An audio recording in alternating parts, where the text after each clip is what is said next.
Hello, hello, travelers. Welcome in. Today, as you can see, we are here with more Tales with Time. We are starting Project Hail Mary today. I'm so excited because some of you may have been here when we did our movie night, but we watched Project Hail Mary for our first ever movie night, and it's freaking amazing. And I've been watching it like once a week. But yes, I'm so excited to get into this book. It's like 400 and something pages. It doesn't like it feels very thick, but I don't think it's gonna be a very long one. Hi, hello, hello, travelers. Yes, hi, cheese. I see you in the chat there. But yes, we would have been further in the book if I had started this last week, but I did not. So, hi, Nina. How are you? Welcome in. Welcome in. I'm so excited to get into this because I've heard the book is also very good, and there's like a lot of like scenes that weren't in the movie that are in the book, and I'm just so excited for that. I've had to fight myself and like hold back from like reading this myself just so I could read it with you guys. I'm just so excited. I'm so excited, guys. It'll be a good one. I heard the book is so much better than the movie. Yeah, I've heard that. I really like the movie, but I have heard that there's a lot more detail and a lot more things like in the book than there are in the movie. I watched the movie in my own time, but didn't understand the ending fully. Yeah. I won't say the ending now because some people may have not come and watched the movie or seen it themselves and stuff. Um, so I won't say the ending here. We'll read the ending. It might explain it more actually in the book, lawyer. The ending of the movie more. At least I think it does. I think it gives more of an ending than the movie did. I'm just so excited. I was so excited to read it, guys. You have no idea. It's been sitting like on my desk next to my bed, and I keep staring at it. And I got this cute little bookmark to go with it.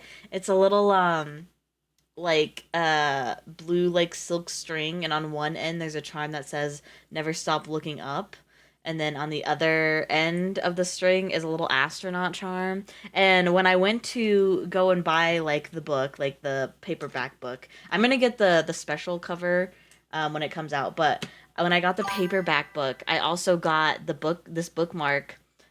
I should sell bookmarks. Oh my god, I really should. um that would be really cute. Anyway, I got the bookmark with the book when I was buying it, and the lady at the cashier was like, "Oh, are you theming your read?" And I was like, "Yeah, I wanted to get the Project Hail Mary book, and I got a bookmark to match because I'm doing a theme of like space for it." And she's like, "Oh my gosh, that's so cute." And I was like, "I know, right?" And it just made my day. But yes, there's like a little plastic piece on it yet that I've not gotten off though. That is bothering me. So I'm gonna try and take that off real quick while we're yapping. Anyway, I hope everyone had a good Thursday. It feels like Wednesday. Yesterday we were supposed to play Outlast, and I literally was just so drained yesterday. I just couldn't. Like I don't think I could like mentally play, and like I just couldn't do it. I was just very tired. And today it was almost the same. And then I did go on Minecraft and vibed on there and build stuff. I got a lot done in my Minecraft world. I organized all my chests and stuff, so my base is now like completely done. Now I just need to gather all the resources and whatnot. Today I was almost the same, but I got to take like a good like 5 hour nap when I got home. So I say nap, but that's really I slept for 5 hours when I got home after work. So and it's gonna be the exact same tomorrow. I'm sure. I'm gonna get home and I'm gonna fucking sleep. That's what's gonna happen. Um, but no, yeah. Otherwise, I hope everyone else had a dude. I still need to get the glow in the dark edition of The Exorcist. Oh my god, yes. But tomorrow we have our special little Minecraft stream. I don't know why I said it like that, but I'm hoping it'll be a lot of fun. It'll be very interesting. It'll be a little lore, a little not like pertaining to like my actual lore, but like little Minecraft like story esque type of vibe. You know, we'll have a couple people on there. One of them being our lovely lawyer in chat right now. I'm very excited for it. Also, I've just been in a really big Minecraft mood lately, so. Wow. She said my name. I did. I did. But yes, hold on. I'm like so distracted because I'm trying to take these little like plastic bits off of the bookmark. How did I miss these before? Ugh, get off. I don't want you on there. Bruh. No, I'm so happy tomorrow is Friday. Oh, I forgot. Do you post your reading VODs? Yeah, I do. Yes. I do. They all go onto my YouTubes. So you can hear all of my all of the my comments on every book I read as I read it. Yeah, okay. But yeah, oh my god, I need this little plastic piece to come off. It's gonna bother me otherwise. Get off my bookmark. Oh, come on. Almost there. Come on. Because I want to get the book and read along with you. Oh my gosh, yes. So I do my reading streams every Thursday. At least I try to. Last week we were supposed to start this and then I just didn't. So, we're starting it today. So, this will be at the very beginning, chapter 1. Chapter uno. Oh my gosh. There's only 30 chapters in the book, which I'm very surprised about, but I think that also means that they're just longer chapters. So I'll probably hop off before you start so I don't get book spoilers. That's fair. That's so fair. Oh my god. And then I think I want to also, yeah, there's only 30 chapters. Only only 30. I think I might try and also stream Outlast tomorrow earlier in the day, just so we can get that Outlast stream done. Because I didn't stream it yesterday. Either the chapters are short or they're super long. I think they're gonna be super long chapters. Because it's only like, it's a 400-ish page book. So it is almost off. When it's off, I'll start going over expectations and what the book is about. Even though I'm sure most of you already probably know what the book is about. We also have to plan another movie night. Maybe we'll do a movie night on like Sunday or something because I really want to do another movie night. I just hope I can understand the science, big brain stuff. I heard that it's like there's science in it, but it's like not like super like hard or like it's understandable. Like it's by the same dude who wrote The Martian, so and that one I heard was really good too. Maybe that's what we should watch next. I just want to watch. We should watch Interstellar actually. We should watch Legally Blonde. Oh my god, yes, actually. I heard they're coming. I thought they were coming out. Oh no. Who was it? Someone suggested that we watch Scary Movie, the Scary Movie like series, because the new Scary Movie's coming out, and I'm like, I low key want to do that because I love Scary Movie. I've always loved Scary Movie. It's such a funny movie. Oh my god, it's so close to being off. Just get off this one last little piece. That is all I need. It's for this one last tiny little piece. Also, my drink of choice today is water. Cause I'm thirsty. I had a peach smoothie earlier and it was really good, but I feel like it dried out my mouth so bad.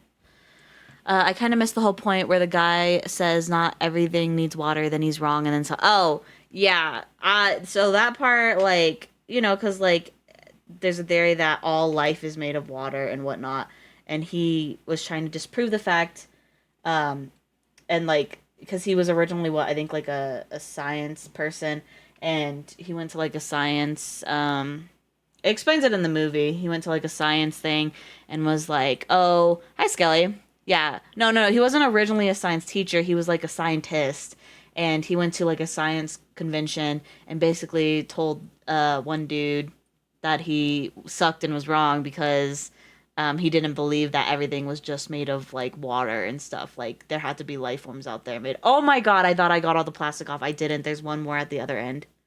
Oh my god, that's gonna piss me off. Why are there so many little plastic bits on here? How did I miss this the first time when I opened up this bookmark?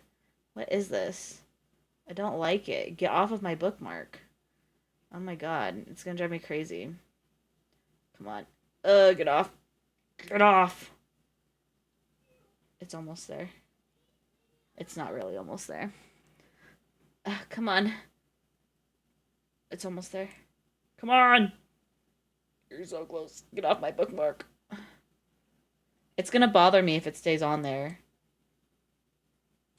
I could just remove it afterwards, and actually start reading the book right now. But I need this off before I start. I need it off desperately. It's fine. It's fine. It's fine. Yeah, just get good. I know. I just need to get good. But yes, so we'll go ahead and do The introduction, of course. I always try and do the introduction when we first start a book of what it's about and stuff. Some of you probably already, actually most of you probably already know, but I'm going to say it anyway. Rylan Grace, main character, awakens aboard a spacecraft far from Earth, disoriented and suffering from total amnesia about his identity and purpose. As he gradually regains fragments of his memory, he discovers that he has been recruited for a mission of extraordinary importance to investigate a mysterious phenomenon that is threatening the sun and, by extension, life on Earth. So yes, that's what this book is about, as you know. We love Rylan Grace here. And of course, I'm going to go over the expectations. I always do, just for those coming in, those are who are new, and all that stuff. These are just kind of like, I want to say rules, but not really. Just more like things I would prefer to happen during reading streams. Me on my way to drug the science teacher because he didn't want to go on the spaceship. Jesus Christ. No, number one, no spoilers. I'm sure most of you already know what happens in this book because you've watched the movie or maybe you've read the book, but some people haven't. So let's not spoil it because they're enjoying the story as we go. No, you're fine. You're fine. You're fine. I've yet to watch the movie. I thought you watched it with us, didn't you, Skelly? Oh no, you didn't, because it was during a time I think when you were playing Magic or something. Science rules, yes. Number two, respect. You guys may have different opinions about what's happening in the book. That's completely fine. Just remember that other people have their own opinions as well. Just don't be disrespectful to each other. Right? Unless you're joking with each other, I don't care about that then. Like, if you're calling each other bitches and you don't mean it, like, that's fine. I don't care. I started watching it with everyone but left early as my dad wants to watch it with me. Yeah, that's fair. Number three, I'm not a professional book reader or audiobook person. I will mess up many, many times, as we all know. I also like to stop and read, like, not read. I like to say my thoughts as I'm reading. So, like, I'll be reading and then sometimes I'll stop and say my opinion on what's happening. Like, the last book we read, Home is Where the Bodies Are, I had a lot of opinions, especially about a character named Beth in that. And it caused me to stop reading quite a bit and go over my own thoughts on it. But anyway, so yes, I'm not a professional reader. If you, which leads me to number four, if you want to hear professional reading by like oh my God, there's an audiobook. I haven't started it yet, but I'm going to listen to it after I read the book because I've heard that the audiobook is so fucking good. Like the person who reads it. But go check out the actual audiobook. Check out the actual book. It's very good. We all love the movie. The book is supposed to be like 10 times better than the movie. So more detailed, more stuff happens. Like, I'm just so excited, guys. I'm just so excited. But yes, those are my expectations and all that. We're going to go ahead and get into it. I try to read through a chapter all the way before I talk about the chapter. But sometimes, as you know, I like to stop and give my opinion, which leads to me having a conversation with you guys about what's happening so far and all that stuff. So yes, I can't wait for the specialized cover to be done because it comes out, I think, in July, because I just really want the special cover. I also 3D printed the little Xenonite model. Oh, that's a little bit of a spoiler. Oops. In the movie, spoil if you don't want to hear it, plug your ears. In the movie, this is actually a really big spoiler, so if you don't want to hear it, cover your ears. In the movie, freaking Rocky, makes his little Xenonite characters of like Grace and the spaceship, Hail Mary. I 3D printed those and they're on my shelf right now, so I just love them. Anyway, okay, spoiler over. We're gonna get into chapter 1. Here I am talking about don't spoil anything, and I just fucking sidetracked. But I bought all the Hunger Games books and a nice little set for $5 at a garage sale. Oh, that's nice. That's a good steal, especially because like book sets and stuff when they're sold like that are fucking expensive. Like I got the Harry Potter stenciled edge book set, and it's so pretty, but oh my God, it was fucking expensive. I was like, shit. But yes, I'm waiting for my favorite rule patiently. Oh, sorry, there's one more rule. It's become part of the tradition. It's part of the respect rule, really, actually. I don't care if you guys are talking in chat, that's fine. Sometimes I respond to you guys, sometimes I don't. Just don't spam things like, go ahead, take it away, Scully. Ass statement, yeah. Like don't spam things like ass. Don't spam things like bitch or A penis. Yeah, don't do that. But yes, boobs. Yeah, anything like that. Just don't spam that. I don't like, especially if you're doing it just to be like annoying, you know? Like, just don't do that. All right, but anyway, we are getting into chapter 1. I'm so excited. Oh, oh my god. Oh, this is cool. You guys actually have to check out the physical copy of the book because there's like little pictures of like the spaceship and like how it's designed and stuff on the inside. Oh, that's so cool. But yes, anyway, well, let me take a sip of my water before we continue. Ah, refreshing. It's gonna be good. All right, here we go, guys. Are we ready? I thought about having like music playing in the background, but then I was like, nah. Show the picture statement. If I remember, I'll take a picture at the end of stream and send it in the Discord. But anyway, we're gonna go ahead and jump right in. Chapter 1. What's 2 plus 2? Something about the question irritates me. I'm tired. I drift back to sleep. A few minutes pass, then I hear it again. What's 2 plus 2? The soft, feminine voice lacks emotion, and the pronunciation is identical to the previous time she said it. It's a computer. A computer is hassling me. I'm even more irritated now. Ugh, I say. I'm surprised. I meant to say, leave me alone. A completely reasonable response in my opinion. But I fail to speak. Incorrect, says the computer. What's 2 plus 2? Time for an experiment.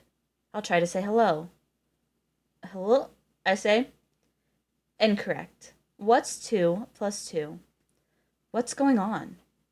I want to find out, but I don't have much to work with. I can't see. I can't hear anything other than the computer. I can't even feel. No, that's not true. I feel something.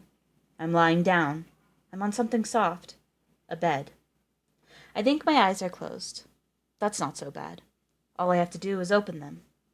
I try, but nothing happens. Why can't I open my eyes? Open. And open. Open, dang it. Oh! I felt a wiggle that time. My eyelids move. I felt it. Open! My eyelids creep up, and blinding light sears my retinas. Ugh, I say. My eyes open with the sheer force of will. Everything is white with shades of pain. Eye movement detected, my tormentor says. What's 2 plus 2? The whiteness lessens. My eyes are adjusting. I start to see shapes, but nothing sensible yet. Let's see. Can I move my hands? No. Feet? Also no. But I can move my mouth, right? I've been saying stuff. Not stuff that makes sense, but it's something. Incorrect. What's 2 plus 2? The shapes start to make sense. I'm in a bed. It's kind of oval-shaped. LED lights shine down on me. Cameras in the ceiling watch my every move. Creepy, though that is. I'm much more concerned about the robot arms. The two brushed steel armatures hang from the ceiling. Each has an assortment of disturbingly penetration-looking tools. Sorry. Tools where hands should be. Can't say I like the look of that. Or, I say, will that do? Incorrect. What's 2 plus 2? Dang it. I summon all my willpower and inner strength. Also, I'm starting to panic a little. Good. I use that too. 4, I finally say. Correct. Thank God. I can talk. Sort of. I breathe a sigh of relief. Wait. I just controlled my breathing. I take another breath. On purpose. My mouth is sore. My throat is sore. But it's my soreness. I have control. I'm wearing a breathing mask. It's tight to my face and connected to a hose that goes behind my head. Can I get up? No. But I can move my head a little. I look down at my body. I'm naked and connected to more tubes than I can count. There's one in each arm and one in each leg. One in my gentleman's equipment and 2 that disappear under my thigh. I'm guessing one of them is up where the sun doesn't shine. That can't be good. Also, I'm covered with electrodes. The sensor-type stickers like for an EKG. but they're all over the place. Well, at least they're only on my skin instead of jammed in. Ugh. Well, at least they're only on my skin instead of jammed into me. What? I wheeze. I try again. Where am I? What's the cube root of 8? The computer asks. Where am I? I say again. This time it's easier. Incorrect. What's the cube root of 8? I take a deep breath and speak slowly. 2 times e to the 2I pi. Incorrect. What's the cube root of 8? But I wasn't incorrect. I just wanted to see how smart the computer was. Answer. Not very. 2, I say. Correct. I listen for the follow-up questions, but the computer seems satisfied. I'm tired. I drift off to sleep again. I wake up. How long was I out? It must have been a while because I feel rested. I open my eyes without any effort. That's progress. I try to move my fingers. They wiggle as instructed. All right, now we're getting somewhere. Hand movement detected, says the computer. Remain still. What? Why? The robot arms come for me. They move fast. Before I knew it, they removed most of the tubes from my body. I didn't feel a thing, though my skin is kind of numb anyway.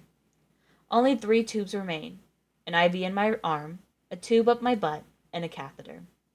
Those latter 2 are kind of the signature items I wanted removed, but okay. I raise my right arm and let it fall back to the bed. I do the same for my left. They feel heavy as heck.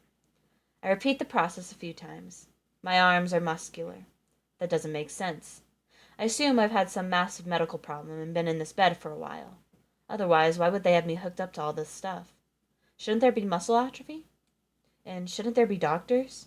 Or maybe the sounds of a hospital? And what's with this bed? It's not a rectangle, it's an oval, and I think it's mounted to the wall instead of the floor. I trail off, still kind of tired. Take the tubes out.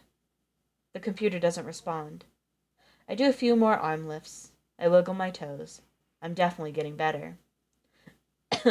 I tilt my ankles back and forth. They're working. I raise my knees up. My legs are well toned too. Not bodybuilder thick, but still too healthy for someone on the verge of death. I'm not sure how thick they should be, though. I press my palms to the bed and push. My torso rises. I'm actually getting up. It takes all my strength, but I soldier on. The bed rocks gently as I move. It's not a normal bed, that's for sure. As I raise my head higher up, I see the head and foot of the elliptical bed are attached to strong-looking wall mounts. It's kind of a rigid hammock. Weird. Soon I'm sitting on my butt tube. Not the most comfortable sensation, but when is a tube up your butt ever comfortable? I have a better view of things now. This is no ordinary hospital room. The walls look plastic and the whole room is round. Stark white light comes from the ceiling-mounted LED lights. There are 2 more hammock-like beds mounted to the walls, each with their own patient. We are arranged in a triangle, and the roof-mounted arms of harassment are in the center of the ceiling. I guess they take care of all 3 of us.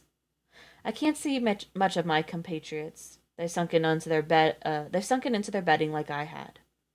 There's no door, just a ladder on the wall leading to a hatch. It's round and has a wheel handle in the center.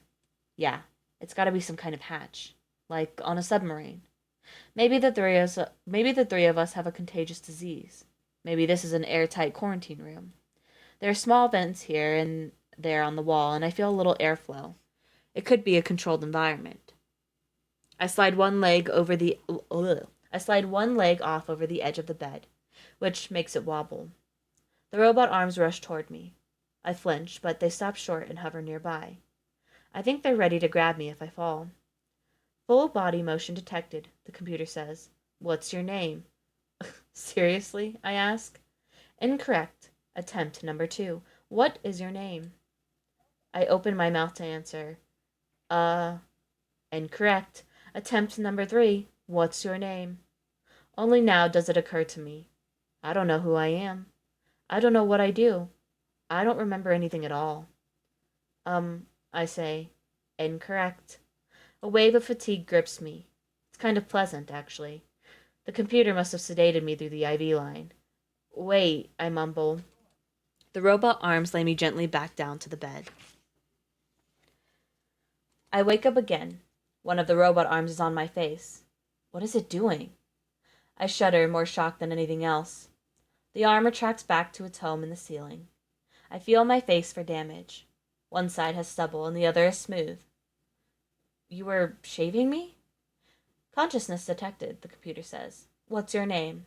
I still don't know that. Incorrect. Attempt number 2. What is your name? I'm Caucasian. I'm male and I speak English. Let's play the odds. John? Incorrect. Attempt number 3. What's your name? I pull the IV out of my arm. Bite me. Incorrect. The robot arms reach for me. I roll off the bed, which is a mistake. The other tubes are still connected. The butt tube comes right out. Doesn't even hurt. The still inflated catheter yanks right out of my penis, and that does hurt. It's like peeing a golf ball. I scream and writhe on the floor. Physical distress, says the computer. The arms give chase. I crawl along the floor to escape. I get under one of the other beds. The arms stop short, but they don't give up. They wait. They're run by a computer. It's not like they'll run out of patience. I let my head fall back and gasp for breath. After a while, the pain subsides, and I wipe tears from my eyes. I have no idea what's going on here. Hey, I call out. One of you, wake up. What's your name? The computer asks. One of you humans, wake up, please. Incorrect, the computer says. My crotch hurts so bad I have to laugh. It's just so absurd. Plus, the endorphins are kicking in and making me giddy. I look back at the catheter by my bunk. I shake my head in awe. That thing went through my urethra. Wow. My name is Slim Shady. And it did some damage on the way out. A little streak of blood sits on the ground. It's just a thin red line of... I sipped my coffee, popped the last fragment of toast into my mouth, and signaled the waitress for my check. Okay, so I see how they're doing the transitions here. So I know that it's going to jump back and forth from, like, present time to past. So just so you know, if I suddenly start, like, if I read and it suddenly switches to, like, a scene that doesn't make sense, it's probably because it's switching time. I'll try and let you guys know, too, when it, like, switches. But anyway, good thing I watched the movie. Yeah.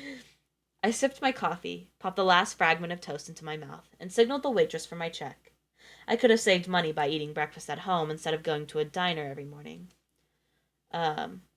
Probably would have been a good idea considering my meager salary, but I hate cooking and I love eggs and bacon. The waitress nodded and walked over to the cash register to ring me up, but another customer came in to be seated right that moment. I checked my watch, just past 7 a.m. No rush. I like to get into work by 7:20 so I could have time to prep for the day, but I didn't actually need to be there until 8. I pulled out my phone and checked my email. 2. Astronomy Curiosities Astrocurious at silas.org.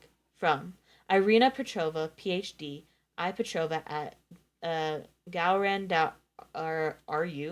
Subject, the then red line. I frowned at the screen. I thought I'd unsubscribed from that list. I left that life a long time ago. It didn't get a lot of volume, and what it did get, if memory served, was usually pretty interesting. Just a bunch of astronomers, astrophysicists, and other domain experts chatting about anything that struck them as odd.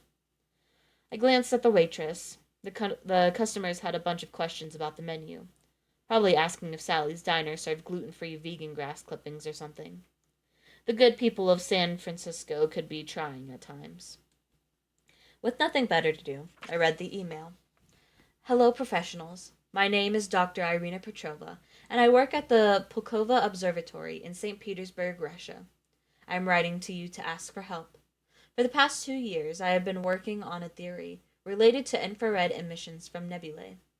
As a result, I have made detailed observations in a few specific IR bands of light, and I have found something odd.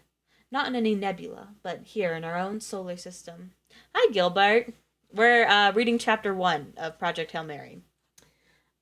There's a very faint but detectable line in the solar system that emits infrared light at the 25.984 micron wavelength. It seems to be solely that wavelength with no variance. Attached are Excel spreadsheets with my data. I have also provided a few renders of the data as a 3D model. You will see on the model that the line is a lopsided arc that rises straight up from the sun's north pole for 37 million kilometers. From there, it angles sharply down and away from the sun towards Venus. After the arc's apex, the cloud widens like a funnel. At Venus, the arc's cross section is as wide as the planet itself. The infrared glow is very faint. I was only able to detect it at all because I was using extremely sensitive detection equipment while searching for IR emissions from nebulae. But, to be certain, I called in a favor from the Atacama Observatory in Chile. In my opinion, the best IR observatory in the world. They confirmed my findings. There are many reasons one might see IR light in interplanetary space. It could be space dust or other particles reflecting sunlight. Or some molecular compound could be absorbing energy and re-emitting it in the infrared band. That would even explain why it's all the same wavelength. The shape of the arc is of particular interest. My first guess was that it is a collection of particles moving along magnetic field lines. But Venus has no magnetic field to speak of. No magnetosphere, no ionosphere, nothing. What forces would make particles arc toward it? And why would they glow? Any suggestions or theories would be welcome. What the heck was that? Oh, now they're back in the spaceship. This is gonna confuse me because I was like, what? Anyway, so that was a bit of the past, so now we're back in the present. What the heck was that? I remembered it all at once. It just kind of showed up in my head without warning. I didn't learn much about myself. I live in San Francisco. I remember that. And I like breakfast. Also, I used to be into astronomy, but now I'm not.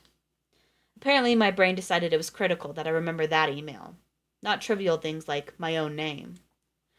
My subconscious wants to tell me something. Seeing the line of blood must have reminded me of the then read line title of that email. But what's that got to do with me? I shimmy out from under the bed and sit up against the wall. The arms angle toward me, but still can't reach. Time to get a look at my fellow patients. I don't know who I am or why I'm here, but at least I'm not and they're dead. Yes, definitely dead. The one closest to me was a woman, I think. At least she had long hair. Other than that, she's mostly a mummy. Desiccated skin draped over bones. There's no smell. Nothing is actively rotting. She must have died a long time ago. The person in the other bed was a man. I think he's been dead even longer. And his skin is not only dry and leathery, but also crumbling away. Okay, so I'm here with two dead people. I should be disgusted and horrified, but I'm not. They're so far gone they don't even look human. They look like Halloween decorations. I hope I wasn't close friends with either of them. Or, if I was, I hope I don't remember it. I choked, sorry. Dead people is a concern, but I'm more concerned that they've been here so long. Even a quarantine area would remove dead people, wouldn't they? Whatever's wrong must be pretty darn bad. I get to my feet. It's slow and it takes a lot of effort. I steady myself at the edge of Miss Mummy's bed. It wobbles, and I wobble with it, but I stay upright. The robot arms make a play for me, but I flatten myself against the wall again. I'm pretty sure I was in a coma. Yeah, the more I think of it, I was definitely in a coma. I don't know how long I've been here, but if I was put here at the same time as my roommates, it's been a while. I rub my half-shaved face. Those arms are designed to manage long-term unconsciousness. More evidence I was in a coma. Maybe I can get to that hatch? I take a step, then another. Then I sink to the floor. It's just too much for me. I have to rest. Why am I so weak when I have these well-toned muscles? And if I was in a coma, why do I even have muscles? I should be a withered, spindly mess right now, not beach bod buff. I have no idea what my endgame is. What should I do? Am I really sick? I mean, I feel like crud, of course, but I don't feel sick. I'm not nauseated. I don't have a headache. I don't think I have a fever. If I don't have a disease, why was I in a coma? Physical injury? I feel around my head. No lumps or scars or bandages. The rest of my body seems pretty solid, too. Better than solid. I'm ripped. I want to nod off, but I resist it. Time to take another stab at this. I push myself back up. It's like weightlifting, but it's a little easier this time. I'm recovering more and more, I hope. I shuffle along the wall using my back for support as much as my feet. The arms constantly reach for me, but I stay out of range. I pant and wheeze. I feel like I've run a marathon. Maybe I have a lung infection. Maybe I'm in isolation for my own protection. I finally make it to the ladder. I stumble forward and grab one of the rungs. I'm just so weak.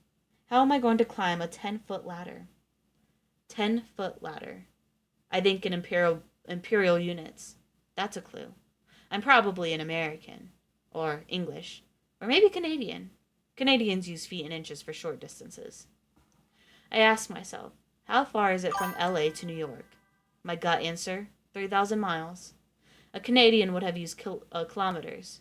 So I'm English or American. Or I'm from Liberia. I know Liberia uses imperial units, but I don't know my own name. That's irritating. I take a deep breath. I hang onto the ladder with both hands and put my foot on the bottom rung. I pull myself up. It's a shaky process, but I get it done. Both feet are on the lower rung now. I reach up and grab the next rung. Okay, making progress. I feel like my whole body is made of lead. Everything is so much effort. I try to pull myself up, but my hand just isn't strong enough. I fall backward off the ladder. This is going to hurt. It doesn't hurt. The robot arms catch me before I hit the ground, because I fell into grabbing range. They don't miss a beat. They return me to bed and settle me in like a mother putting her child to sleep. You know what? This is fine. I'm really tired at this point, and lying down kind of works for me. The gentle rocking of the bed is comforting. Something bugs me about how I fell off the ladder. I replay it in my head. I can't put my finger on it, but there's just a wrongness to it. I drift off. Eat. There's a toothpaste tube on my chest. Huh? Eat, the computer says again. I lift the tube. It's white and with black text that reads Day 1, Meal 1. The heck is this, I say. Eat. I unscrew the cap and smell something savory. My mouth waters at the prospect. Only now do I realize how hungry I am.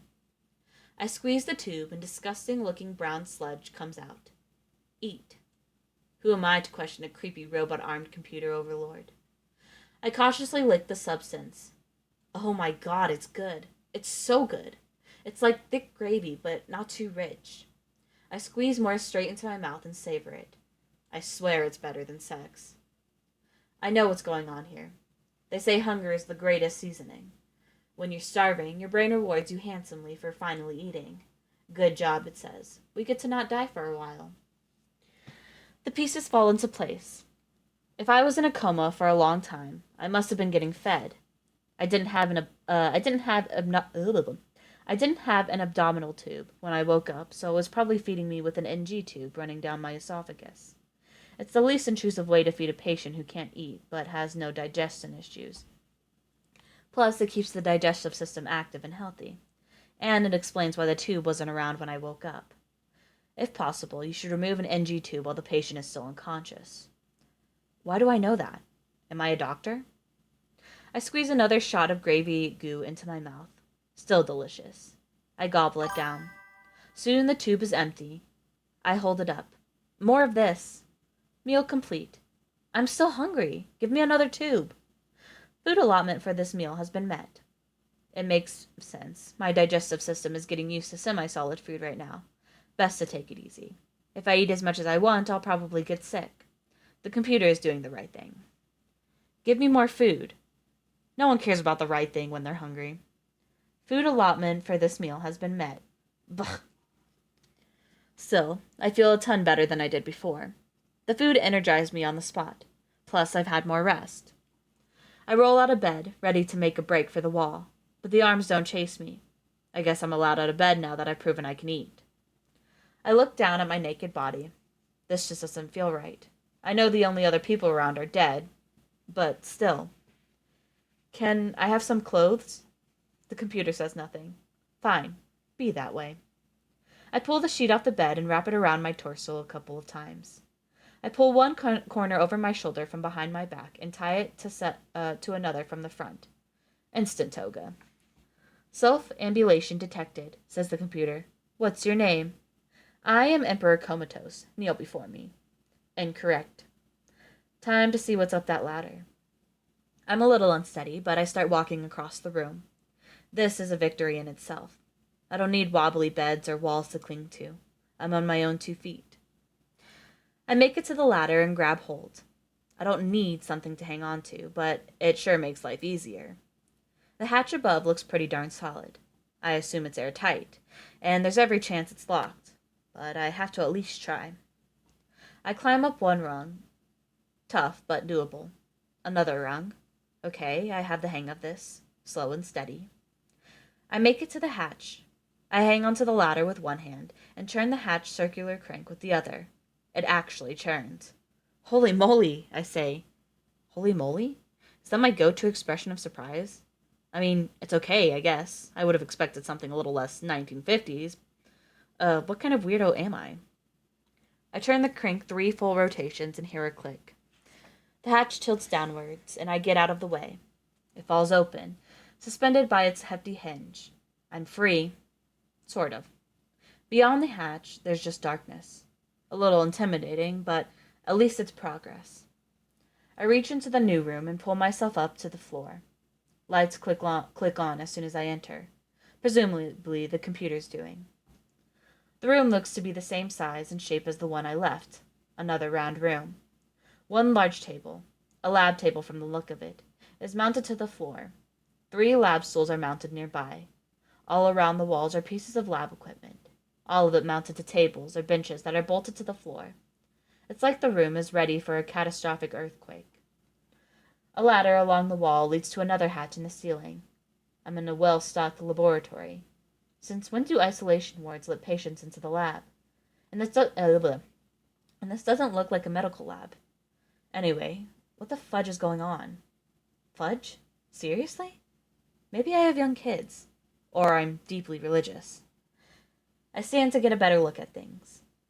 The lab has smaller equipment bolted to the table. I see an 8000X microscope, an autoclave, a bank of test tubes, sets of supply drawers, a sample fridge, a furnace, pipettes. Wait a minute. Why do I know all these terms? I look at the larger equipment along the walls. Scanning electron microscope, sub-millimeter 3D printer, 11-axis milling machine, laser interferometer, 1 cubic meter vacuum chamber. I know what everything is, and I know how to use it. I'm a scientist. And we're getting somewhere. Time for me to use science. All right, genius brain, come up with something. I'm hungry. You have failed me, brain. Okay, well, I have no idea why this lab is here or why I'm allowed in, but onward. The hatch in the ceiling is 10 feet off the ground. It's going to be another ladder adventure. At least I'm stronger now. I take a few deep breaths and start climbing the ladder. Same as before, this simple act is a massive effort. I may be getting better, but I'm not well. Good Lord, I'm heavy. I make it to the top, but only just. I situate myself on the uncomfortable bars and push on the hatch's handle. It doesn't budge. To unlock hatch, state your name, says the computer. But I don't know my name. Incorrect. I smack the handle with the palm of my hand. The handle doesn't move, and now the palm of my hand hurts. So, yeah, not fruitful. This will have to wait. Maybe I'll remember my name soon, or find it written somewhere. I climb back down the ladder. At least, that's my plan. You'd think going down would be easier and safer than going up, but no. Instead of gracefully descending the ladder, I put my foot on the next rung down at an awkward angle, lose my grip on the hatch handle, and fall, like an idiot. I flail like an angry cat, reaching out for anything I can grasp. Turns out, that's a terrible idea. I fall onto the table and smack a set of supply drawers with my shin. It hurts like a mother fluffer. I cry out, grab my shin in pain, accidentally roll off the table, and fall to the floor. No robot arms to catch me this time. I land on my back and it knocks the wind out of me. Then, adding insult to injury, the supply drawer unit falls over. The drawers open, and lab supplies rain down upon me. The cotton swabs aren't a problem. The test tubes just kind of hurt a little, and surprisingly don't shatter, but the tape measure smacks me square in the forehead. More stuff clatters down, but I'm too busy holding the growing welt on my forehead to notice. How heavy is the tape measurer? A 3 foot fall off a table left a bump on my head. That did not work, I say to no one. That whole experience was just ridiculous, like something out of a Charlie Chaplin movie. Actually, it really was like that. A little too much like that. The same feeling of wrongness strikes me. I grab a nearby test tube and toss it into the air. It goes up and comes down like it should. But it annoys me. Something about falling objects ticks me off right now. I want to know why. What do I have to work with? Well, I have an entire laboratory and I know how to use it. But what's readily at hand? I look around at all the junk that fell to the floor. A bunch of test tubes, sample swabs, popsicle sticks, a digital stopwatch, pipettes, some scotch tape, a pen. Okay, I may have what I need here. I get back to my feet and dust off my toga. There's no dust on it. My whole world seems really clean and sterile, but I do the motions just the same. I pick up the tape measure and take a look. It's metric. Maybe I'm in Europe? Whatever. Then I grab the stopwatch. It's pretty sturdy, like something you'd take on a hike. It has a solid plastic shell with a hard rubber ring around it. Undoubtedly waterproof, but also dead as a doornail. The LCD screen is completely blank. I press a few buttons, but nothing happens. I turn it over to get a look at the battery compartment. Maybe I can find a drawer with batteries in it if I know what kind it needs. I spot a little red plastic ribbon coming out of the back. I give it a pull and it comes out entirely. The stopwatch beeps to life, kind of like batteries included toys. The little plastic tab was there to keep the battery from running down before the owners use it for the first time. Okay, this is a brand spanking new stopwatch. Honestly, everything in this lab looks brand new. Clean, tidy, no signs of wear. Not sure what to make of that. I play with the stopwatch for a while until I understand the controls. Pretty simple, really. I use the tape measure to find out how high the table is. Anyway, the table's underside is 91 centimeters from the floor. I pick up a test tube. It's not glass. It may be some kind of high-density plastic or something. It certainly didn't break when it fell 3 feet to a hard surface. Anyway, whatever it's made of, it's dense enough for air resistance to be negligible. I lay it on the table and ready the stopwatch. I push the test tube off the table with one hand and start the stopwatch with the other. I time how long it takes to hit the ground. I get about 0.37 seconds. That's pretty darn fast. I hope my own reaction time isn't skewing the results. I note the time down on my arm with a pen. I haven't found any paper yet. I put the test tube back and repeat the test. This time, I get 0.33. I do it 20 times total, noting the results, to minimize the effects of my error margin in starting and stopping the timer. That was a run-on sentence. Anyway, I end up with an average of 0.348 seconds. My arm looks like a math teacher's chalkboard, but that's okay. 0.348 seconds. Distance equals 1/2 acceleration times time squared. So acceleration equals 2 times distance over time squared. These formulas come easy to me. Second nature. I'm definitely skilled at physics. Good to know. I run the numbers and come up with an answer. I don't like. The gravity in this room is too high. It's 15 meters per second. It's 15 meters per second when it should be 9.8. That's why things falling feel wrong to me. They're falling too fast. And that's why I'm so weak despite these muscles. Everything weighs 1.5 times as much as it should. Thing is, nothing affects gravity. You can't increase or decrease it. Earth's gravity is 9.8 meters per second. Period. And I'm experiencing more than that. There's only one possible explanation. I'm not on Earth. And that was the end of chapter 1. Ooh, these are long chapters. All of chapter 1 almost took me the whole hour. To be fair though, I did yap for like 20 minutes. So like, oh, that took me like all like 30 minutes about to read all of chapter 1. These are going to be some How long is chapter 2? Let me see. These are going to be some long ass chapters. But that's, you know what? I kind of expected it cuz it's like first setting up, the beginning. How long chapter 23? Why specifically chapter 23? Why do you want to know how long chapter 23 is? Let me take a sip of my drink. Because I want to know. Well, I guess you're just gonna have to find out when we get there.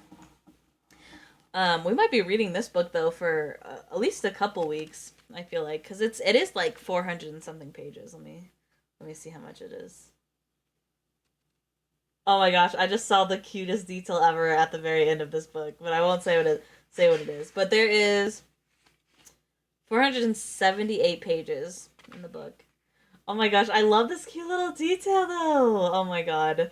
I wish I could tell you what it is, but I don't want to spoil it. So. But anyway, we're gonna go ahead and go into chapter 2. A lot of setup here in the beginning. I'm not gonna lie. I was like, because in the movie, spoilers for those of you who haven't watched the movie, cover your ears. In the movie, in the beginning, like it's like, well, I guess not really. Well, yeah, kind of spoilers. It's like very like fast paced, like so. But I could well, obviously it's a movie, so it has to be within like a certain like time frame and stuff. But it is a little bit of a slow beginning. Will not lie. I'm a little iffy on the slow beginning, but I'm sure it'll get much better here. I do like the extra details though, that like we're finding out that weren't in the movie. I do like those. Anyway, chapter 2. Okay, take a breath. Let's not jump to wild conclusions. Yes, the gravity is too high. Work from there and think of sensible answers. I could be in a centrifuge. It would have to be pretty big, but with Earth's gravity providing 1G, you could have these rooms at an angle running around a track, or on the end of a long solid arm, or something. Set that spinning, and the aggregate centripetal force plus Earth's gravity could be 15 meters per second per second. Why would someone take a huge centrifuge with hospital beds and a lab in it? I don't know. Would it even be possible? How big would that radius have to be? And how fast would it go? I think I know how to find out. I need an accurate accelerometer. Accelerometer. There's going to be a lot of science terms in here that I'm not going to know how to say. But I think I said that one right. Dropping things off a table and timing them is all well and fine for rough estimates, but it's only as accurate as my reaction time on hitting the stopwatch. I need something better. And only one thing will do the job. A small piece of string. I search the lab drawers. After a few minutes, I have half the drawers open and have found just about every form of lab supplies except the string. I'm about to give up when I finally find a spool of nylon thread.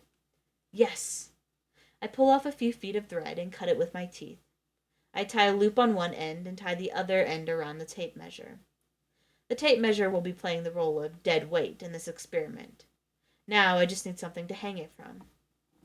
I look above me at the hatch over my head. I climb up the ladder, easier now than ever before, and put the loop over the main latch handle. Then I let the tape measure's weight pull the string taut. I have a pendulum. Cool thing about pendulums, the time it takes for one to swing forward and backward, the period, won't change, no matter how wide it swings. If it's got a lot of energy, it'll swing farther and faster, but the period will still be the same. This is what mechanical clocks take advantage of to keep time. That period ends up being driven by two things, and two things only: the length of the pendulum and gravity. I pull the pendulum to one side. I release it and start the timer. _cheese says may science. Literally, it's a lot of science. I pull the pendulum at one side. But also it's kind of interesting because I didn't know that about like pendulums and time. That's very interesting to me. I pull the pendulum to one side. I release it and start the timer. I count cycles as it sways back and forth. It's not exciting. I almost want to fall asleep, but I stay at it. When I hit the 10-minute marker, the pendulum is barely moving anymore, so I decide that's long enough. Grand total, 346 full cycles in exactly 10 minutes. Onward to phase 2. I measure the distance from the hatch handle to the floor. It's just over 2.5 meters. I go back downstairs to the bedroom. Again, the ladder is no problem. I'm feeling so much better now. I'm feeling so much better now. That food really did the trick. What's your name? The computer asks. I look down at my sheet toga. I am the great philosopher Pendulous. Incorrect. I hang the pendulum on one of the robot hands near the ceiling. I hope it'll stay still for a while. I eyeball the distance between the robot hand and the ceiling. I'll call it a meter. My pendulum is now 4.5 meters lower than it was before. I repeat the experiment. 10 minutes on the stopwatch, and I count the total cycles. The result, 346 cycles. Same as upstairs. Golly. Thing is, in a centrifuge, the farther you get from the center, the higher the centripetal force will be. So if I were in a centrifuge, the gravity down here would be higher than it was upstairs. And it isn't. At least not enough to get a different number of pendulum cycles. But what if I'm in a really big centrifuge? One so huge that the force difference between here and the lab is so small it doesn't change the number of cycles. Let's see. The formula for a pendulum, and the formula for the force of a centrifuge. Wait, I don't have the actual force, just a cycle count. So there's a 1 over x factor involved. This is actually a very instructive problem. I have a pen, but no paper. That's okay. I have a wall. After a lot of crazy prisoner scribbling on a wall type stuff, I have my answer. Let's say I'm on Earth and in a centrifuge. That would mean the centrifuge provides some of the force with the rest being supplied by Earth. According to my math, and I showed all my work, that centrifuge would need a 700-meter radius, which is almost half a mile, and would be spinning at 88 meters per second, almost 200 miles per hour. I think oh my gosh. I think mostly in metric when doing science stuff. Interesting. Most scientists do, though, right? Even scientists who grew up in America. Anyway, that would be the largest centrifuge ever built. And why would anyone build it? Plus, something like that would be loud as heck, whizzing through the air at 200 miles per hour. At the very least, there'd be some turbulence here and there, not to mention a lot of wind noise. I don't hear or feel anything like that. This is getting weird. Okay, what if I'm in space? There wouldn't be turbulence or wind resistance, but the centrifuge would have to be bigger and faster because there's no gravity to help out. More math, more graffiti on the wall. The radius would have to be 1,280 meters, close to a mile. Nothing anywhere near that big has ever been built for space. So I'm not in a centrifuge, and I'm not on Earth. Another planet? But there isn't any planet, moon, or asteroid in the solar system that has this much gravity. Earth is the largest solid object in the whole system.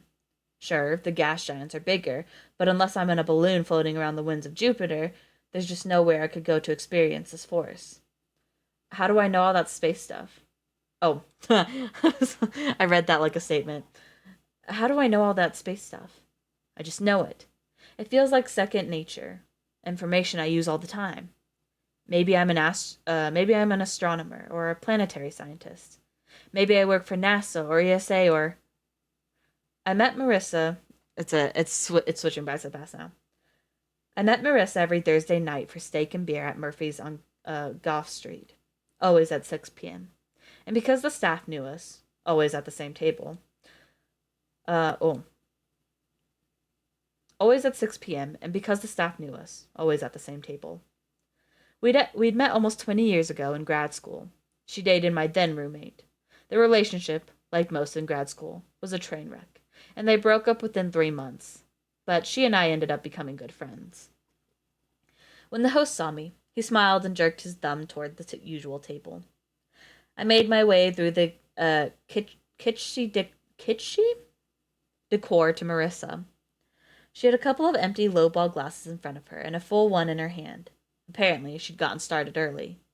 Pre-gaming, huh? I said, sitting down. She looked down and fidgeted with her glasses. Hey, what's wrong? She took a sip of whiskey. Rough day at work. I signaled the waiter. He nodded and didn't even come over. He knew I wanted a ribeye, medium, mashed potatoes on the side, and a pint of guineas. Same thing I ordered every week. How rough could it be? I asked. Cushy government job with the DOE. You probably get, 20 days off a year?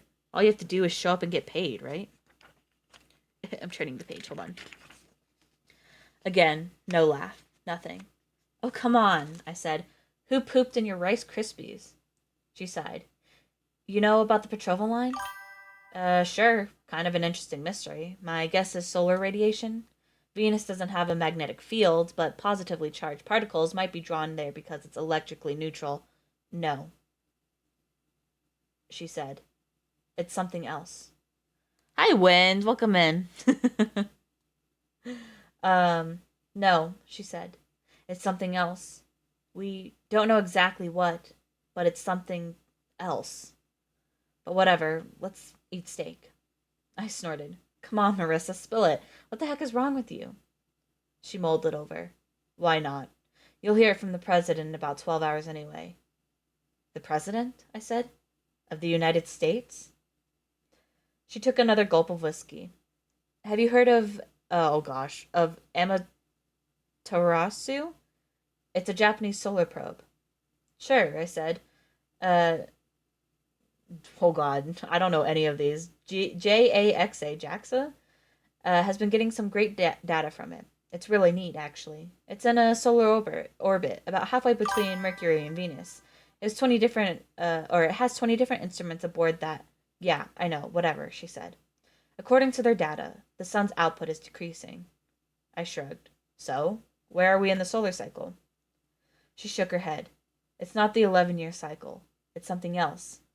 JAXA accounted for the cycle. There's still a downward trend. They say the sun is 0.01% less bright than it should be. Okay, interesting, but hardly worth 3 whiskeys before dinner. When my favorite toop of stream for my late evenings. Thank you, Parker, for being such a swell person for these types of streams. Oh, no problem, Win. Thank you. Oh gosh, where was I? Oh, she pursed her lips. That's what I thought. But they're saying that value is increasing, and the rate of the increase is increasing. It's some sort of exponential loss that they caught very, very early thanks to their probe's incredibly sensitive instruments. I leaned back in the booth. I don't know, Marissa. Spotting an exponential progression that early seems really unlikely. But okay, let's say the JAXA scientists are right. Where's the energy going? The betrothal line. Huh? JAXA took a long look at the betrothal line, and they say it's getting brighter at the same rate that the sun is getting dimmer. Somehow or another, whatever it is, the betrothal line is stealing energy from the sun. She pulled a sheaf of papers from her purse and put them on the table. It looked like a bunch of graphs and charts. She shuffled through them until she found the one she wanted, then pushed it toward me. The x-axis was labeled time, and the y-axis was labeled luminosity loss. The line was exponential, for sure. This can't be right, I said. It's right, she said. The sun's output will drop a full % over the next 9 years. In 20 years, that figure will be 5%. This is bad. It's really bad. I stared at the graph. That would mean an ice age. Like, right away, instant ice age. Yeah, at the very least. And crop failures. Mass starvation. I don't even know what else. I shook my head. How can there be a sudden change in the sun? It's a star, for cripe's sake. Things just don't happen this fast for stars. Changes take millions of years, not dozens. Come on, you know that. No, I don't know that. I used to know that. Now I only know the sun's dying, she said. I don't know why, and I don't know what we could do about it, but I know it's dying. How? I furrowed my brow. She downed the rest of her drink. President addresses the nation tomorrow morning. I think they're coordinating with other world leaders to all announce at the same time. The waiter dropped off my guineas. Here you go, sir. The steak should be out shortly. I need another whiskey, Marissa said. Make it 2, I added. Now it's back to the present. He's back in the present. I blink. Another flash of memory. Was it true? Or is that just a random memory of me talking to someone who got sucked into a bogus doomsday theory? No, it's real. I'm terrified just thinking about it. And it's not just sudden terror. It's a cozy, comfortable, terrible terror with a permanent seat at the table. I felt it for a long time. This is real. The sun is dying. And I'm tangled up in it. Not just as a fellow citizen of Earth who will die with everyone else. I'm actively involved. There's a sense of responsibility there. I still don't remember my own name, but I remember random bits of information about the Petrova problem. They call it the Petrova problem. I just remembered that. My subconscious has priorities, and it's desperately telling me about this. I think my job is to solve the Petrova problem. In a small lab, wearing a bedsheet toga, with no idea who I am, and no help other than a mindless computer and two mummified roommates. My vision blurs. I wipe my eyes. Tears. I can't remember their names, but they were my friends, my comrades. Only now do I realize I've been facing away from them the whole time. I've done everything I can to keep them out of my line of sight, scrawling on the wall like a madman with the corpses of people I cared about right behind me. But now the distraction is over. I turn to look at them. I sob. It comes without warning. I remember bits and pieces all in a rush. She was funny, always quick with a joke. He was professional and with nerves of steel. I think he was military, and he was definitely our leader. I fall to the floor and put my head in my hands. I can't hold anything back. I cry like a child. We were a lot more than friends. And team isn't the right word either. It's stronger than that. It's on the tip of my tongue. Finally, the word slides into my conscious mind. It had to wait until I wasn't looking to sneak in. Crew. We were a crew. And I'm all that's left. This is a spacecraft. I know that now. I don't know how it has gravity, but it's a spaceship. Things start to fall into place. We weren't sick. We were in suspended animation. But these beds aren't magical freeze chambers like in the movies. There's no special technology at play here. I think we were in medically induced comas, feeding tubes, IVs, constant medical care, everything a body needs. Those arms probably changed sheets, kept us rotated to prevent bed sores, and did all the other things ICU nurses would normally do. And we were kept fit. Electrodes all over our bodies to stimulate muscle movement. Lots of exercise. But in the end, comas are dangerous. Extremely dangerous. Only I survived, and my brain is a pile of mush. I walk over to the woman. I actually feel better looking at her. Maybe it's a sense of closure, or maybe it's just the calmness that comes after a crying drag. The mummy has no tubes attached, no monitoring equipment at all. There's a small hole in her leathery wrist. That's where the IV was when she died, I guess. So the hole never healed. The computer must have removed everything when she died. Waste not, want not, I guess. No point in using resources on dead people. More for the survivors. More for me, in other words. I take a deep breath and let it out. I have to be calm. I have to think clearly. I remembered a lot just then. My crew, some aspects of their personalities. That I'm on a spaceship. I'll freak out about that later. The point is, I'm getting more memories back. And they're coming sort of when I want them, instead of at random intervals. I want to focus on that, but the sadness is just too strong. Eat, says the computer. A panel in the center of the ceiling opens up, and a food tube drops out. One of the robot arms catches it and places it on my bed. The label reads, Day 1, Meal 2. I'm not in the mood to eat, but my stomach growls as soon as I see the tube. Whatever my mental state may be, my body has needs. I open the tube and squirt the goop into my mouth. I have to admit, it's another incredible flavor sensation. I think it's chicken with hints of vegetable.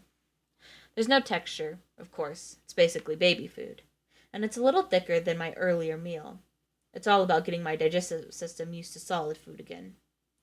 Water, I say between mouthfuls. The ceiling panel opens up, this time with a metal cylinder. An arm brings it to me. Text on the shiny container reads, Potable water. I unscrew the top, and sure enough, there's water in there. I take a sip. It's room temperature and tastes flat. It's probably distilled and devoid of minerals. But water's water. I finished the rest of my meal. I haven't had to use the bathroom yet, but I'll need to eventually. I'd rather not go wee on the floor. Toilet, I say. A wall panel spins around to reveal a metal commode. It's just right there in the wall, like in a prison cell. I take a closer look. It has buttons and stuff on it. I think there's a vacuum pipe in the bowl, and there's no water. I think this might be a zero-G toilet, modified for use in gravity. Why do that? Okay, dismiss toilet? The wall swivels around again. The toilet is gone. All right. I'm well fed.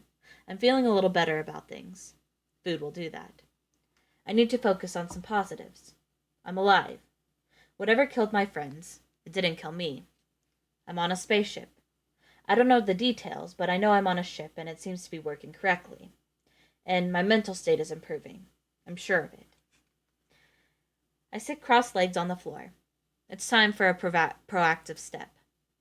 I close my eyes and let my mind wander. I want to remember something, anything, on purpose. I don't care what, but I want to initiate it. Let's see what I can get. I start with what makes me happy. I like science. I know it. I got a thrill from all the little experiments I've been doing. And I'm in space. So maybe I can think about space and science and see what I get. And now he's back to the past. I pulled the piping hot spaghetti TV dinner from the microwave and hustled over to my couch. I peeled the plastic off the top to let the steam escape. I unmuted the TV and listened to the live feed. Several coworkers and a few friends had invited me to watch this with them, but I didn't want to spend the whole evening answering questions. I just wanted to watch in peace. It was the most watched event in human history, more than the moon landing, more than any World Cup final. Every network streaming service, news website, and local TV affiliate was showing the same thing: NASA's live feed. A reporter stood with an older man in the gallery of a flight control room. Beyond them, men and women in blue shirts fixed their attention to their terminals. "This is Sandra Elias," said the reporter. "I'm here at the Jet Propulsion Laboratory in Pasadena, California. I'm here with Dr. Brown, who is the head of planetary sciences for NASA." She turned to the scientist. I lost where I was. She turned to the scientist. "Doctor, what's our status now?" Brown cleared his throat. "We received confirmation about 90 minutes ago that ArcLight successfully inserted into orbit around Venus. Now we're just waiting for the first batch of data." It had been a heck of a year since the JAXA announcement about the Petrova problem, but study after study confirmed their findings. The clock was ticking, and the world needed to find out what was going on. So Project ArcLight was born. The situation was terrifying, but the project itself was awesome. My inner nerd couldn't help but be excited. ArcLight was the most expensive unmanned spacecraft ever built. The world needed answers and didn't have time to dilly-dally. Normally, if you asked a space agency to send a probe to Venus in under a year, they'd laugh in your face. But it's amazing what you can do with an unlimited budget. The United States, European Union, Russia, China, India, and Japan all helped cover costs. "Tell us about going to Venus," the reporter said. "What makes it so hard?" "The main problem is fuel," said Brown. There are specific transfer windows when interplanetary travel takes the minimum amount of fuel. But we were nowhere near an Earth-Venus window, so we had to put a lot more fuel in orbit just to get ArcLight there in the first place." "So it's a case of bad timing, then?" the reporter asked. "I don't think there's ever a good time for the sun to get dimmer." "Good point. Please go on." "Venus moves very fast compared to Earth, which means more fuel just to catch up. Even under ideal conditions, it actually takes more fuel to get to Venus than it does to get to Mars." "Amazing, amazing." Sorry, I read that weird. Amazing. Nope, I still read that weird. "Now, Doctor, some people have asked, why bother with the planet? The Petrova line is huge, spanning an arc from the sun to Venus. Why not somewhere between?" "Because the Petrova line is widest there, as wide as the whole planet, and we can use the planet's gravity to help us out. ArcLight will actually orbit Venus 12 times while collecting samples of whatever material the Petrova line is made of." "And what is that material, you think?" We have no idea, said Brown. No idea at all. But we might have answers soon. Once Arclight finishes his first or Once Arclight finishes this first orbit, it should have enough material for its onboard analysis lab. And what can we expect to learn tonight? Not much. The onboard lab is pretty basic. Just a high magnification microscope and an X-ray spectrometer. The real mission here is sample return. It'll be another 3 months for Arclight to come home with those samples. The lab is a backup to get at least some data in case there's a failure during the return phase. Good planning as always, Dr. Brown. It's what we do. A cheer erupted from behind the reporter. I'm hearing, she paused to let the sound die down. I'm hearing that the first orbit is complete, and the data is coming in now. The main screen in the control room changed to a black and white image. The picture was mostly gray, with black dots scattered here and there. What are we looking at, Doctor? Said the reporter's voice. This is from the internal microscope, said Brown. Oh, sorry, I burped. It's magnified 10,000 times. Those black dots are about 10 microns across. Are those dots what we've been looking for? She asked. We can't be certain, said Brown. They could just be dust particles. Any major gravity source, like a planet, will have a cloud of dust surrounding. What the fuck? Came a voice in the background. Several flight controllers gasped. The reporter snickered. High spirits here at JPL. We are coming to you live, so we apologize for any... Oh my god, said Brown. On the main screen, more images came through. One after another. All nearly the same. Nearly. The reporter looked at the images on screen. Are those particles moving? The images playing in succession showed the black dots deforming and shifting around within their environment.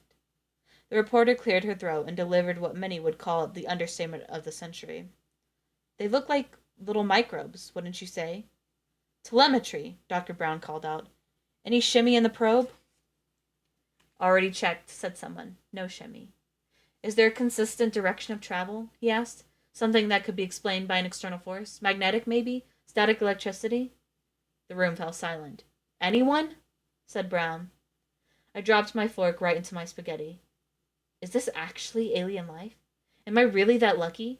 To be alive when humanity first discovers extraterrestrial life? Wow. I mean, the Petrova problem is still terrifying, but wow, aliens. This could be aliens. I couldn't wait to talk about this with the kids tomorrow.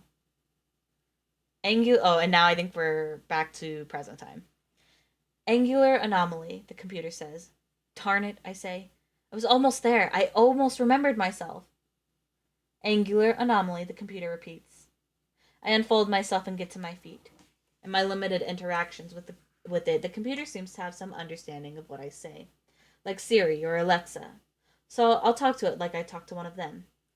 Computer, what is an angular anomaly? Angular anomaly. An object or body designated as critical is not at the expected location angle by at least 0.01 radians. What body is anomalous? Angular anomaly. Not much help. I'm on a ship, so it must be a navigational issue. That can't be good. How would I even steer this thing? I don't see anything resembling spaceship controls. Not that I really know what those look like, but all I've discovered so far is a coma room and a lab. The other hatch in the lab, the one that leads further up, that must be important. This is like being in a video game. Explore the area until you find a locked door and look for the key. But instead of searching bookshelves and garbage cans, I have to search my mind, because the key is my own name. The computer's not being unreasonable. If I can't remember my own name, I probably shouldn't be allowed into delicate areas of the ship. I climb onto my bunk and lie on my back. I keep a wary eye on the robot arms above. I keep a wary eye on the robot arms above, but they don't move. I guess the computer is satisfied that I'm self-sufficient for now. I close my eyes and focus on that flash of memory. I can see bits and pieces of it in my mind. Like looking at old photos, like looking at an old photo that's been damaged. I'm in my house. No, apartment. I have an apartment. It's tidy but small. There's a picture of San Francisco skyline on one wall. Not useful. I already know I lived in San Francisco. There's a lean cuisine microwave meal on the coffee table in front of me. Spaghetti. The heat still hasn't equalized yet, so there are pockets of nearly frozen noodles next to tongue-melting plasma. But I'm taking bites anyway. I must be hungry. Oh, thanks for the lurk, Linus. Welcome in. I'm watching NASA on TV. I see all that stuff from my previous flash of memory. My first thought is, I'm elated. Could it be extraterrestrial life? I can't wait to tell the kids. I have kids? This is a single man's apartment, with a single man eating a single man's meal. I don't see anything feminine at all. There's nothing to suggest a woman in my life. Am I divorced? Gay? Either way, there's no sign that children live here. No toys, no pictures of kids on the wall or mantle. Nothing. And the place is way too clean. Kids make a mess of everything, especially when they start chewing gum. They all go through a gum phase, at least a lot of them do, and they leave it everywhere. How do I know that? I like kids. Huh. Just a feeling, but I like them. They're cool. They're fun to hang out with. So, I'm a single man in my 30s who lives alone in a small apartment. I don't have any kids, but I like kids a lot. I don't like where this is going. A teacher. I'm a school teacher. I remember it now. Oh, thank God. I'm a teacher. I'll hydrate. Yes, I will. Thank you. Oh, and that was the end of chapter 2. I know, I was reading that and I was like, oh. I was like, hold on a minute. I'm glad we watched the movie though, because otherwise I would have been like, no, I would have been like, oh. But yes, a teacher, a school teacher. My dog is looking at me. Let's see. I'm looking at chapter 3 here. How long is this chapter? Because I hate stopping in the middle of oh God, chapter 3 is fucking long. Jesus. I hate stopping in the middle of a chapter, but we're only at like an hour 30. Ugh. I just want to keep reading until we hit 2 hours. Or I just want to make today a shorter stream. You finished? Yeah, we finished chapter 2. It's chapter 3 now. It's chapter 3 now. We could just make this one. No, you finished 3. There's no way I'm gonna. That'll take like. This is a long chapter. It's a fucking long one. Like, I'm not even kidding. This is a long ass chapter. Well, you know what? We'll start reading chapter 3, and if we happen to finish it before the 2 hours, then that's great. If not, we'll just stop somewhere in chapter 3. There's no way I'm gonna that's gonna take this a long one. No, we'll start reading it. We'll start reading it. Let me take another sip of my water though. I'm thirsty. All right. Here we go. Chapter 3. All right, I said, looking at the clock. We have 1 minute until the bell. You know what that means? Oh, we're in the past. Lightning round, yelled my students. Life had changed surprisingly little since the announcement about the betrothal line. The situation was dire and deadly, but it was also the norm. Londoners during the Blitz in World War II went about their day as normal, with the understanding that occasionally buildings get blown up. However desperate things were, someone still had to deliver milk. And if Miss McCready's house got bombed in the night, well, you crossed it off the delivery list. So it was that with the apocalypse looming, possibly caused by an alien life form. I stood in front of a bunch of kids and taught them basic science, because that's the point of even having a world. So what's the point? Oh my God, I can't read.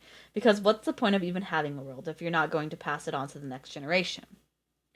The kids sat in neat rows of desks, facing the front. Pretty standard stuff. But the rest of the room was like a mad scientist's lab. I'd spent years perfecting the look. I had a Jacob's ladder in one corner. I kept it unplugged so the kids didn't kill themselves. Along another wall was a bookshelf full of specimen jars of animal parts and formaldehyde. One of the jars was just spaghetti in a boiled egg. The kids speculated on that one a lot. And gracing the center of the ceiling was my pride and joy. A huge mobile that was a model of the solar system. Jupiter was the size of a basketball, while wee Mercury was as tiny as a marble. It had taken me years to cultivate a rep as the cool teacher. Kids are smarter than most people think, and they can tell when a teacher actually cares about them as opposed to when they're just going through the motions. That is so true. Anyway, it was time for the lightning round. I grabbed a fistful of beanbags off my desk. What is the actual name of the North Star? Polaris, said Jeff. Correct. I threw a beanbag to him. Before he even caught it, I fired off the next question. What are the three basic kinds of rocks? Igneous, sedentary, and metamorphic, yelled Larry. He was excitable, to say the least. So close, I said. Igneous, sedimentary, and metamorphic, said Abby with a sneer. Pain in the ass, that one, but smart as a whip. Yes, I threw her a beanbag. What wave do you feel during an earthquake? The P wave, Abby said. You again? I threw her a beanbag. What's the speed of light? 3 times 10 to, Abby began. C, yelled Regina from the back. She rarely spoke up. Good to see her coming out of her shell. Sneaky, but correct. I chucked her a beanbag. I was answering first, Abby complained. But she finished her answer first, I said. What's the nearest star to Earth? Alpha Centauri, Abby said quickly. Wrong, I said. No, I'm not. Yes, you are. Anyone else? Oh, Larry said. It's the sun. Right, I said. Larry gets the beanbag. Careful with your assumptions, Abby. She folded her arms in a huff. Who can tell me the radius of Earth? Trang. Who the fuck names their kid Trang? I've never heard that name before. Sorry, that was rude. There's probably like some Trang out there. Their ears are itching. How do you Trang? Really? Okay, we're moving on. Oh, yes. Where was I? Who can tell me the radius of Earth? Trang raised his hand. 3,900. Trang, Abby said. The answer is Trang. Trang froze in confusion. What? I asked. Abby preened. You asked who could tell you the radius of Earth. Trang can tell you. I answered correctly. Outsmarted by a 13-year-old. Wasn't the first time. I dropped a beanbag on her desk just as the bell rang. The kids leapt from their chairs and collected their books and backpacks. Abby, flushed with victory, took a little more time than the others. Remember to cash in your beanbags at the end of the week for toys and other prizes, I said to their retreating backs. Oh shit, where was I? Soon the classroom was empty, and only the echoing sounds of children in the hallway suggested any evidence of life. I collected their homework assignments from my desk and slipped them into my valise. Sixth period was over. Time to hit the teacher's lounge for a cup of coffee. Maybe I'd correct some papers before I headed home. Anything to avoid the parking lot. A fleet of helicopter moms would be descending on the school to pick up their children, and if one of them saw me, they always had some complaint or suggestion. I can't fault someone for loving their kids, and God knows we could do with more parents being engaged in their kids' education, but there's a limit. Ryland Grace, said a woman's voice. I looked up with a start. I hadn't heard her come in. She looked to be in her mid-40s, wearing a well-tailored business suit. She carried a briefcase. Yeah, I said. Can I help you with something? I think you can, she said. She had a slight accent. Something European. I'm not doing an accent. I couldn't quite put my finger on it. My name is Eva Stratt. I'm with the Petrova Task Force. The what? The Petrova Task Force.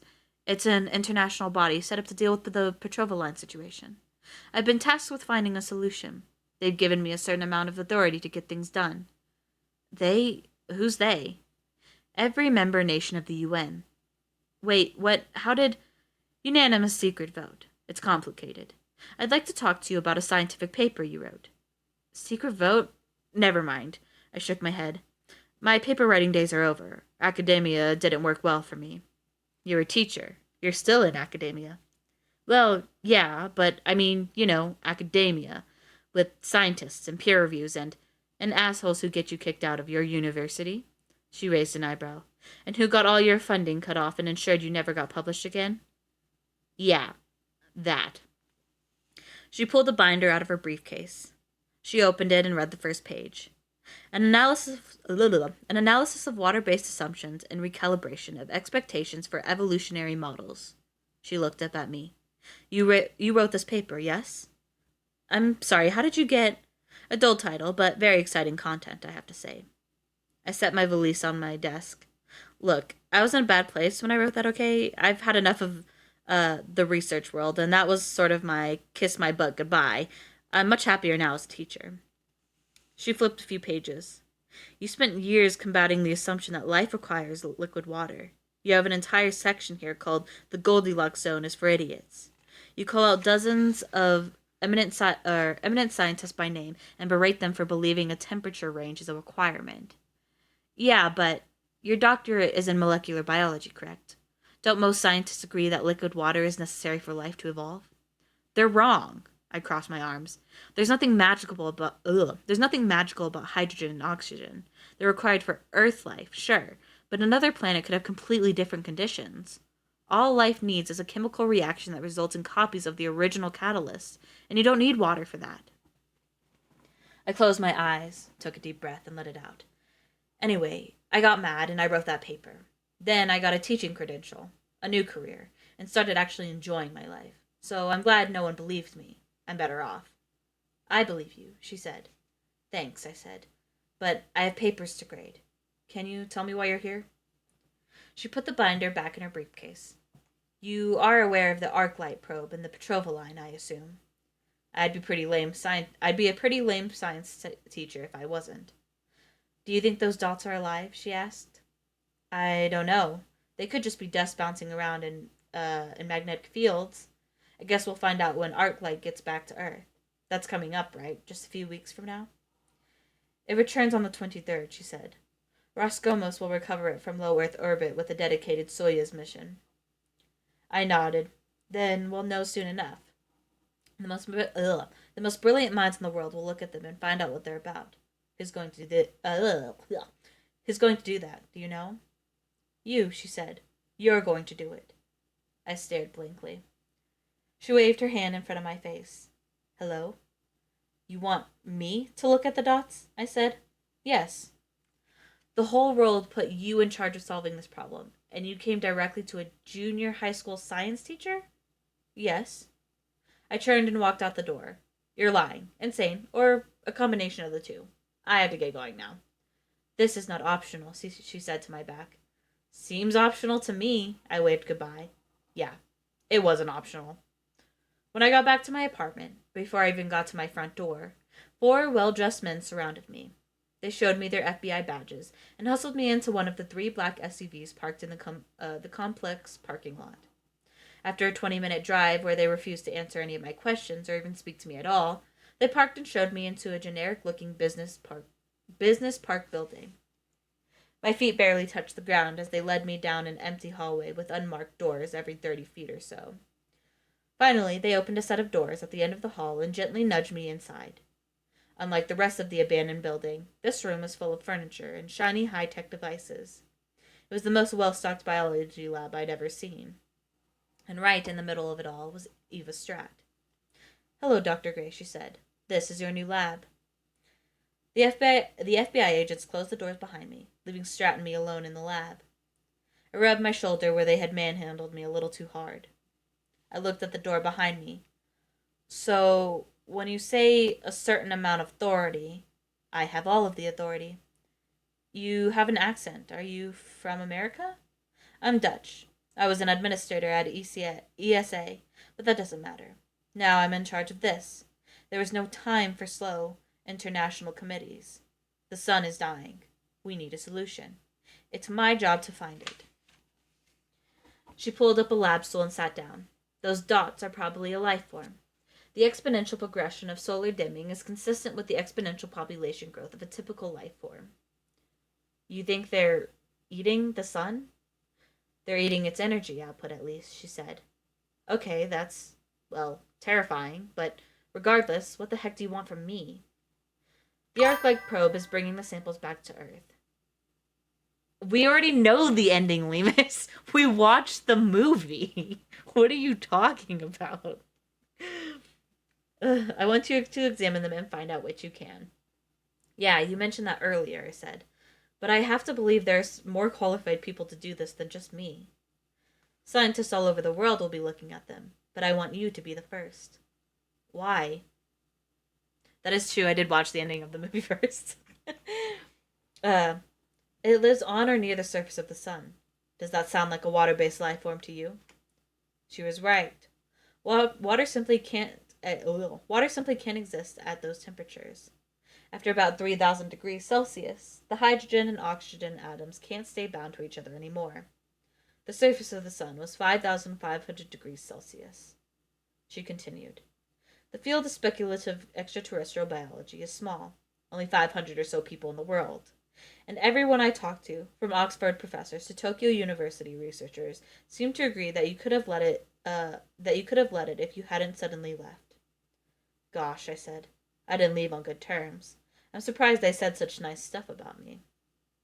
Yes, Ken, maybe it's in a water bottle. Stupid scientist, literally, Everyone understands the gravity of the situation. There's no time for old grudges. But, for what it's worth, you'll be able to show everyone you were right. You don't need water for life. Surely that must be something you want. Sure, I said. I mean, yeah, but not like this. She hopped off her stool and headed to the door. It is what it is. Be here on the 23rd at 7 p.m. I'll have the sample for you. What? I said. It'll be in Russia, won't it? I told Roscosmos to land their Soyuz in Saskatchewan.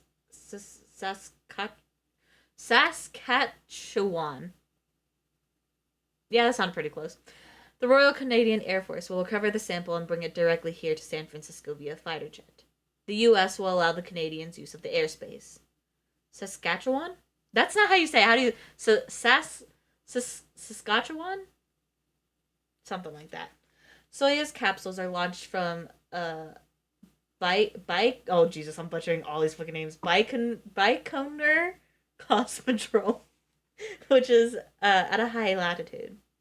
The safest landing locations are at the same latitude. Saskatchewan is the closest large, flat area to San Francisco that meets all the requirements. I held up my hand. Wait, the Russians, Canadians, and Americans all just do whatever you tell them?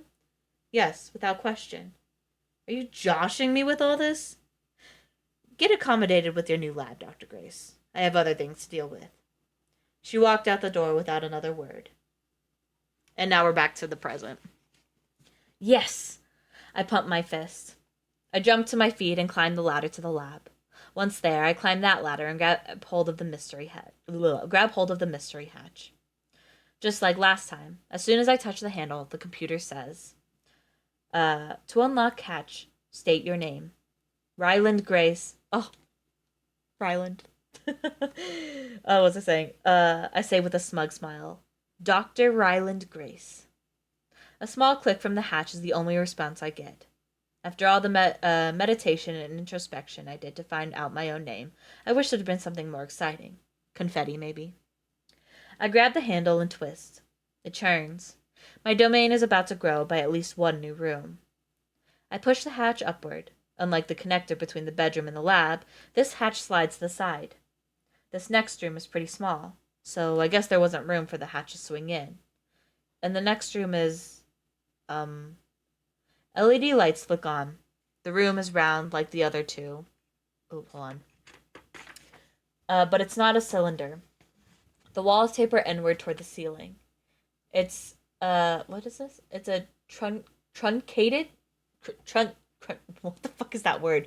Truncated cone. What the fuck is truncated? No, hold on. I need to see what that looks like.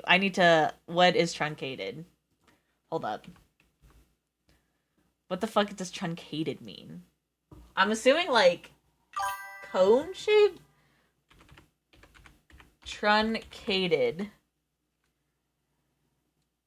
Made shorter or cut off typically by removing the end of something. Okay, that's what truncated means. Okay. So a cut off cone. Okay. Oh shit, where was I at? Oh.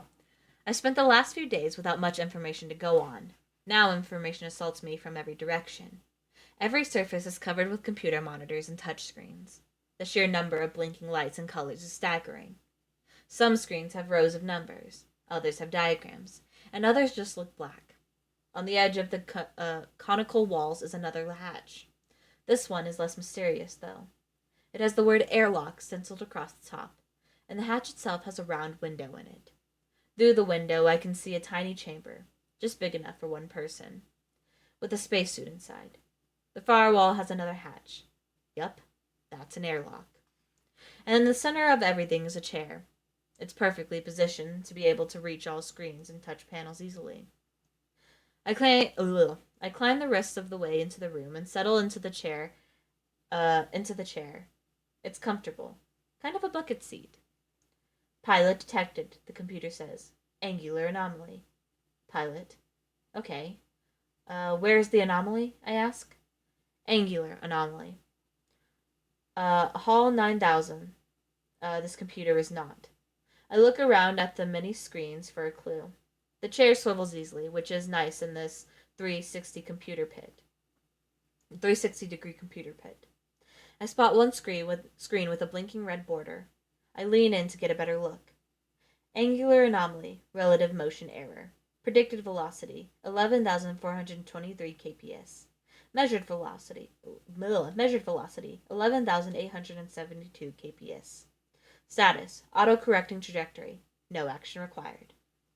Well, that means nothing to me except kps. That might mean kilometers per second. Above the text is a picture of the sun. It's jiggling around slightly. Maybe it's a video? Like a live feed? Or is that just my imagination?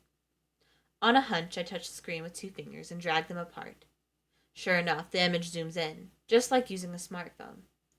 There are a couple of sunspots on the left side of the image. I zoom in. I zoom in on those until they fill the screen. The image remains amazingly clear. It's either an extremely high-resolution photo or an extremely high-resolution solar telescope. I estimate the cluster of sunspots is about 1% the width of the disk. Pretty normal for sunspots. That means I'm now looking at half a degree of the sun's circumference. Very rough math here. The sun rotates about once per 25 days. Science teachers know this sort of thing. So, it should take an hour for the spots to move off the screen. I'll check back later and see if they have. If so, it's a live image. If not, it's a picture. 11,872 kilometers per second. Velocity is relative. It doesn't make any sense unless you are comparing 2 objects. A car on the freeway might be going 70 miles per hour compared to the ground, but compared to the car next to it, it's moving almost 0. So what is that measured velocity measuring the velocity of? I think I know. I'm in a spaceship, right? I have to be. So that value is probably my velocity. But compared to what? Judging by the big old picture of the sun over the text, I'm guessing that's the sun. So I'm guessing 11,872 kilometers per second with respect to the sun. I catch a flicker from the text below. Did something change? Angular anomaly, relative motion error, predicted velocity, 11,422 kilometers per second.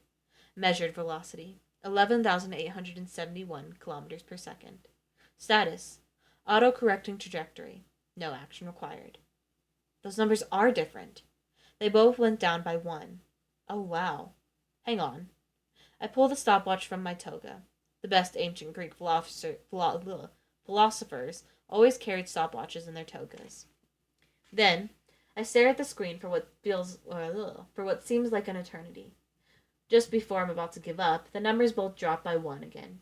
I start the timer. This time, I'm ready for how long the wait will be. Again, it seems interminable, but I stand firm. Finally, the numbers both drop again, and I stop the timer. 66 seconds. Measured velocity is going down by 1 every 66 seconds. Some quick math tells me that's an acceleration of 15 meters per second. That's the same gravity acceleration I worked out earlier. The force I'm feeling isn't gravity, and it's not a centrifuge. I'm in a spaceship that is constantly accelerating in a line. Well, actually, it's decelerating. The values are going down. And that velocity, it's a lot of velocity. Yes, it's going down. But wow. To reach Earth orbit, you only need to go 8 kilometers per second. I'm going over 11,000. That's faster than anything in the solar system. Anything that fast will escape the sun's gravity and go flying off into another interstellar space. The readout doesn't have anything to indicate what direction I'm going. Just the relative velocity. So now my question is, am I barreling toward the sun or away from it? It's almost academic. I'm either on a collision course with the sun or on my way out to deep space with no hope of returning. Or I might be headed in the sun's general direction, but not on a collision course. If that's the case, I'll miss the sun, and then fly off into the deep space with no hope of returning. Well, if the image of the sun is real time, then the sunspot will get larger or smaller on screen as I travel. So I just have to wait until I know if it's real time. That'll take about an hour. I start the stopwatch. I acquaint myself with the million of other screens in the little room. Most of them have something to say, but one of them just shows an image of a circular crest. I think it's probably an idle screen or something. If I touch it, that computer will wake up, but that idle screen might be the most informative thing in here. It's a mission crest. I have seen enough NASA documentaries to know one when I see one.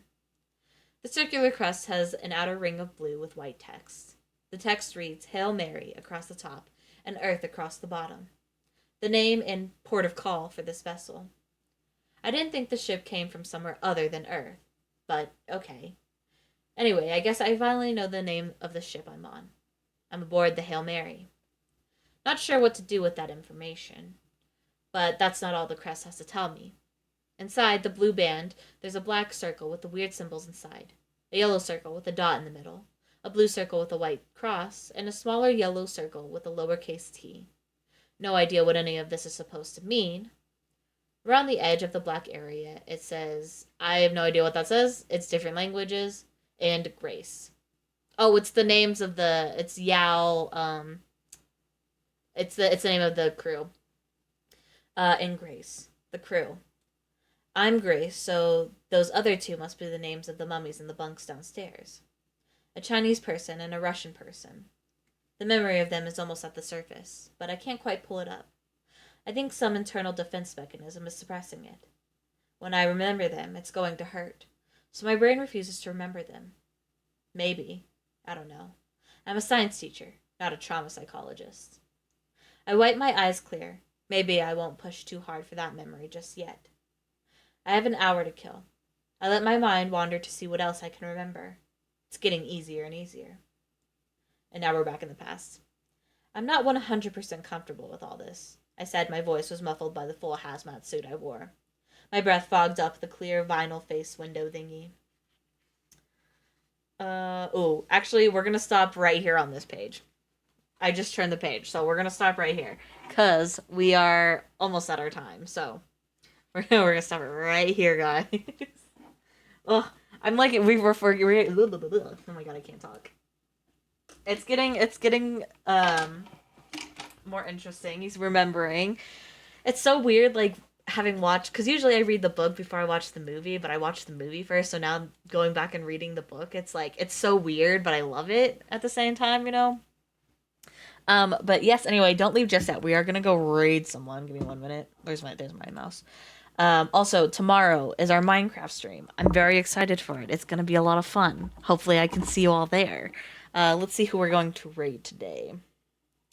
Let's raid. Oh, let's raid Abzu.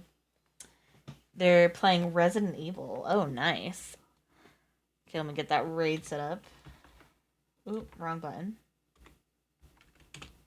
If I can freaking type. Okay, perfect. But yes, stream tomorrow. It is Minecraft. It'll be an earlier stream, probably. So keep an eye out for that. I'll post announcements and stuff so y'all will know. But yes, anyway, have a good night, day, whatever it may be for you travelers, and hopefully I will see you tomorrow. Bye-bye.